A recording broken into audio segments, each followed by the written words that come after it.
Dear viewers, অ্যাকোয়াপিয়াস Mirpur থেকে স্বাগতম। আমরা এই একটি খামার বাড়িতে এই প্রজেক্টটি করেছি কুমিল্লা লক্ষ্মীনগরে খামার বাড়ি। এই যে এটি হচ্ছে ফুল অটোমেটিক সিস্টেম একটি আয়রন রিমুভাল প্ল্যান্ট, যেটা হচ্ছে এটি হচ্ছে র ওয়াটার ট্যাঙ্ক।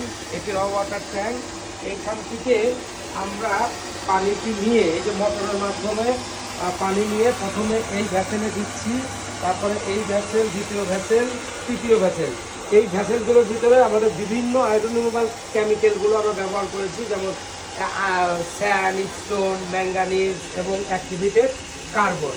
আর এই প্রজেক্টগুলো তো সম্পূর্ণ অটোমেটিক সিস্টেম, অর্থাৎ যে প্রতিদিন যে আয়রনগুলো এটার ভিতরে জমা হবে সেই আয়রনগুলো অটোমেটিক্যালি একটি নির্দিষ্ট টাইম পর পর ব্যাক ওয়াশ মোডে গিয়ে সে ব্যাক ওয়াশ করে ড্রেন লাইন দিয়ে বের করে দিবে। যে এটি হচ্ছে এখানে হচ্ছে আমরা মাইক্রো ফিল্টার ব্যবহার করেছি, যে ফিল্টারটি এই যে এরকম, এই যে এই ফিল্টারটি আমরা ব্যবহার করেছি। এটি হচ্ছে সেডিমেন্ট ফিল্টার। যদি কোনো ধরনের ময়লা আবর্জনা এখানে বের হয় তাহলে সেটা এটা আটকাবে। আজকে এটা হচ্ছে পিওর ট্যাঙ্ক। এটি পিওর ট্যাঙ্ক। এই ট্যাঙ্কে এই লাইন থেকে বাসা বাড়িতে চলে যাবে পুরা। এটি হচ্ছে তিনতলা একটি বাড়ি, সেই তিনতলা বাড়িতে প্রত্যেকটি ফ্ল্যাটে এখান থেকে বিশুদ্ধ পানি চলে যাবে। আর এটি হচ্ছে ব্যাক ওয়াশ। এই যে এটি হচ্ছে ব্যাক ওয়াশের লাইন। এখানে ব্যাক ওয়াশ হয়ে আয়রন যে প্রতিদিন যে ব্যাক ওয়াশ হবে সেই ব্যাক ওয়াশের পানিগুলো এদিক দিয়ে ড্রেন লাইন দিয়ে নিচে চলে যাবে। ওকে।